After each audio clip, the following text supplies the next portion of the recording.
한자 이야기, 낱말 이야기 984번째 시간입니다. 이번 시간은 신문에 대해서 말씀을 한번 드려보겠습니다. 신문, 그래서 신문 이야기. 지금 우리가 신문이라고 하는 것을 예전에는 신문지라고 불렀습니다. 지금도 신문지라고는 말이 있죠. 그렇지만 예전에는 초기에는 신문 그 자체를 신문지라고 불렀다.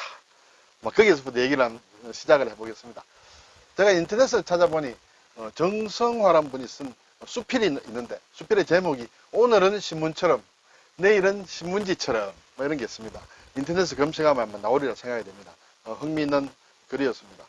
그리고 또 어떻게 보면 신문보다 더 쓸모있는 신문지, 참 신문을 읽으면 속상하는 일만 많이 나올 때도 있죠. 그래서 신문을 보지 않는 사람도 있습니다만 신문지는 용도가 굉장히 많습니다. 여러분 대략 생각해도 수십 가지의 용도가 나옵니다. 우리 사회에서 특히 신문지는. 네. 그래서 오늘 신문과 신문지가 어떠냐, 그리고 관련된 낱말 몇 가지. 지령이다, 네.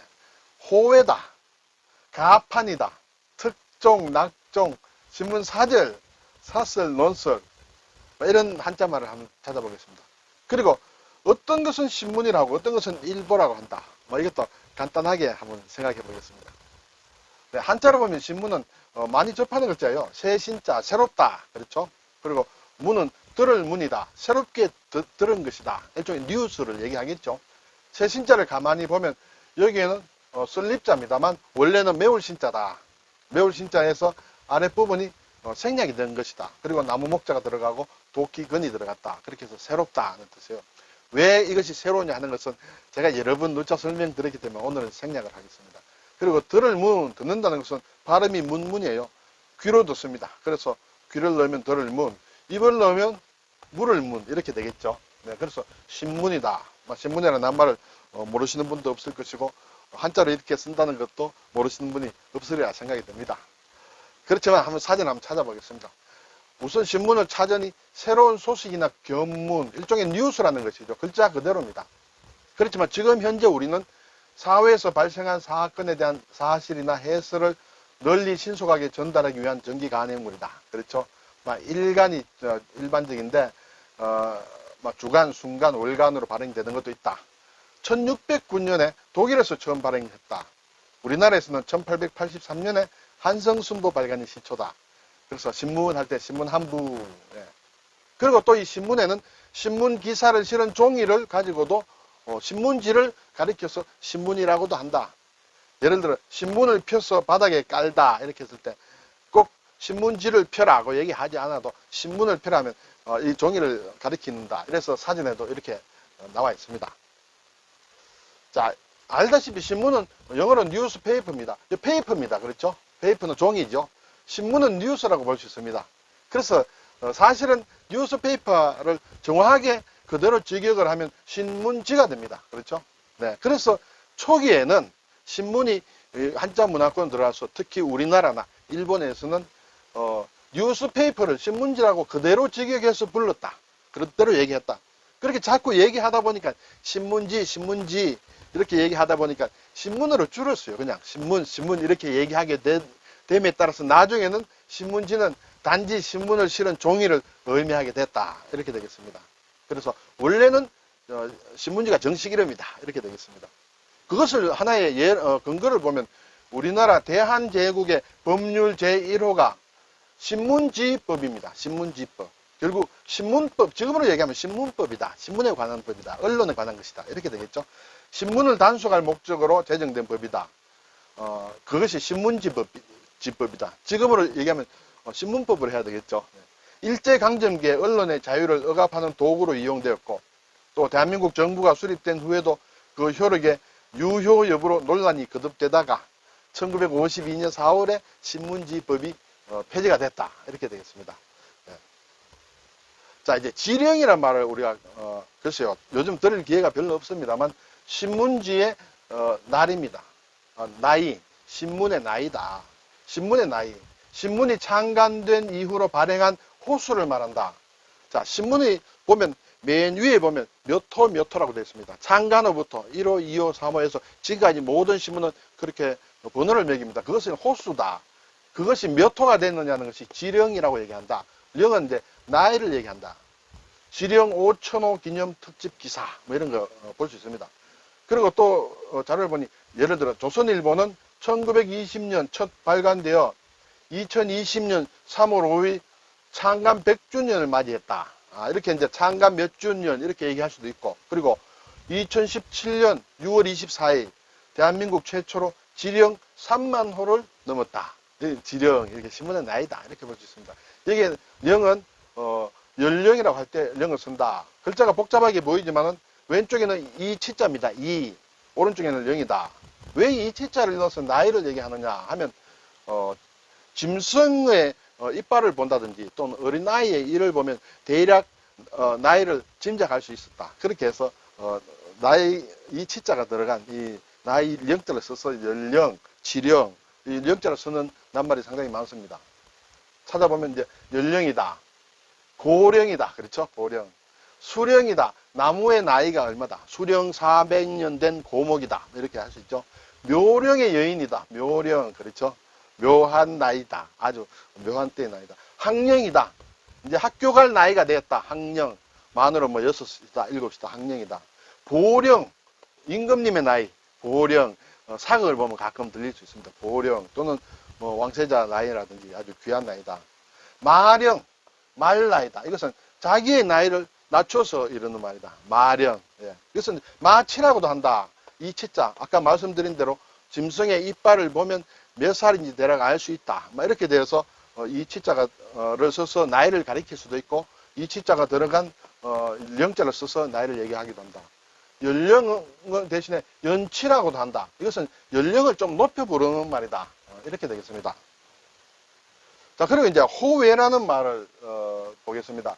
제가 이 신문에 대해서 말씀드리게 된 어떤 계기는 우리 구독자님 한 분께서 호외란 말에 대해서 어떤 내용이냐라는 것을 말씀하셔서 제가 신문을 말씀을 드려야 되겠다는 생각을 하게 됐습니다. 호외는 앞에 보면 신문은 몇 호 이게 나옵니다. 제1호부터 쭉 나옵니다. 그 호외, 이외단 얘기예요. 특별한 일이 있을 때 임시로 발행하는 신문이나 잡지를 호외라고 한다. 그래서 호외를 돌린다. 또는 밖에 가면 이제 거리에서 호외요 하면서 이렇게 무료로 막 뿌립니다. 그렇죠? 그래서 이것은 일정한 수나 번호밖에 덧붙인 것도 호외라고 하지만은 글자 그대로 뜻은 신문에 관련해서는 연속되는 정규 호수 이외로 긴급하게 발행하는 것을 호외다. 보통 보면 한 장 낱장짜리로 이렇게 많이 하죠. 그래서 결국 말하자면 발행번호, 신문 발행번호가 있죠. 발행번호외다 이렇게 되겠죠. 이것이 줄여서 호외가 된 것이다 이렇게 볼 수 있습니다. 그래서 호외가 나오는 사회는 조금 불안하다고 할 수 있을까요? 예를 들어 예전에 막 이런 것이 호외로 나왔습니다. 네, 우리나라 이것뿐만 아니라 가끔 아주 큰 일이 있을 때는 호외가 가끔 뜨죠. 네. 이제 가판이란 말도 있죠. 가판. 가판을 임시 가짜로 생각하는 경우가 있는데 그것이 아니라 거리가다. 거리에서 판매한다. 길거리에 버려놓고 팔거나 길거리를 돌아다니며 파는 일을 가판이란다. 가두 판매를 줄인 말이다. 이렇게 되겠죠.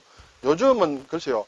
신문 자체가 또 예전과 같지 않았고 또 가판 제도가 글쎄 여러 번 또 변경도 되고 그래서인지 몰라도 예전에는 오후 몇 시쯤 되면 그 다음날 신문 가판이 나오죠. 조간에 가판이 나오면 가판을 사서 읽어보면 어떤 기사가 중대한 기사가 났다 하면 거기에 해당되는 사람들이 그 기사를 없애기 위해서 신문사하고 이렇게 어떻게 좀 부탁을 한다든지 그런 일이 많이 있었어요. 그래서 관공서나 이런 데서는 가판을 이렇게 입수해서 읽어보는 일이 꽤 있었습니다. 어쨌든 가판이다. 가두 판매다. 신문 중독자 최 씨는 곧 배달되어 올 석간을 기다리지 못해 가판을 사러 몇 번씩이나 그녀를 들랑거리게 했다. 제가 가진 인터넷에 나오는 예문이에요. 어느 소설에 나오는 대목 같습니다. 가판. 특종이란 말도 있죠. 특종. 어떤 특정한 신문사나 잡지사에서만 얻은 중요한 기사를 특종이라 한다. 이 특종이란 말은 사실은 그 유래를 따지면 상당히 좀 복잡합니다. 그래서 제가 한자 이야기 210회에 특종이라는 것을 조금 나름대로 자세하게 설명한 것이 있습니다. 그걸 좀 참고로 해주시면 재미있으리라 생각이 듭니다. 이 특종을 놓친 것은 낙종이라고 하죠. 낙종. 네. 우리 일반인들은 별로 이렇게 쓸 일은 없습니다만. 사절, 자, 예전에는 신문을 읽다가 이제 그만 읽어야 되겠다. 구독을 그만해야 되겠다. 사절을 할 때, 이 사자를 씁니다. 예, 감사할 사자다. 이 사자는 감사하다는 뜻도 있고, 사과한다는 뜻도 있고, 거절한다는 뜻도 있습니다. 사절이다. 요구나 제의를 받아들이지 않고 사양하여 물리친다. 예, 사양하다고 할 때는 또 말씀사를 씁니다. 좀 복잡합니다. 네. 그래서 면회를 사절한다. 어떤 요청이 오는 것을 어떻게 해달라고 요청이 오는 것을 그것을 끊는 것을 사절을 한다. 그래서 신문도 사절 또는 면회 사절. 가계문에는 외상 사절이라는 팻말이 적혀 있었다. 무슨 신문 사절. 네. 그리고 이제 예를 들어 사이다 이렇게 얘기하면 감사한 뜻을 사이라고 합니다. 그렇죠? 감사할 사. 그리고 또 사이를 표한다면 좀 잘못했다, 죄송하다 할 때도 이 사이를 씁니다. 글자 이 낱말 가지고 두 가지 좀 상반된 뜻이 있다.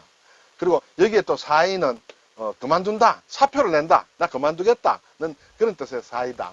한자가 이런 경우에는 조금 구별하지 않으면 한자로 쓸 때 좀 헷갈릴 수 있습니다. 사설은 물론 신문 잡지 있다고 해서 그 회사, 그 신문사의 주장으로서의 논설이다. 그래서 회사 사자를 쓴다. 신문사의 논설이다. 그런 뜻이 되겠죠. 논설은 또 많습니다. 어떤 주제에 관하여 자기의 의견이나 주장을 조리있게 설명하는 것. 그런 뜻과 함께 신문이나 잡지 따위의 사설을 또 논설이라고 한다. 논설위원도 있고 논설주간도 있고 그렇습니다. 물론 요즘 무슨 칼럼을 쓴다든지 뭐 이런 그런 말들도 많이 씁니다. 그리고 이제 보면 우리가 신문이라고 붙이는 이름이 있고 또 일보라고 붙이는 게 많다. 우리나라는 일반적으로 일보를 많이 붙이죠. 네. 그래서 조선일보, 중앙, 조중동이라고 하죠. 한국일보, 지방은 영남일보. 제가 지금 대구에 와 있습니다. 그래서 영남일보. 근데 신문이라고 쓰는 것도 몇 개 있긴 있습니다. 경향신문, 한겨레신문, 또 대구는 대구 매일신문이 있습니다. 경제신문은 지금 나오는데 한국경제, 매일경제를 쓰죠. 여기는 신문이라고 쓰는데 대부분의 일반적인 전국지, 특히 오래된 전국지, 조선일보나 동아일보 이런 거 다 해방 전부터 있었다 이렇게 되겠죠. 근데 여기에 신문이라고 쓰는 것은 경향신문, 한겨레 같은 경우는 다 해방 이후에 만들어진 것이다.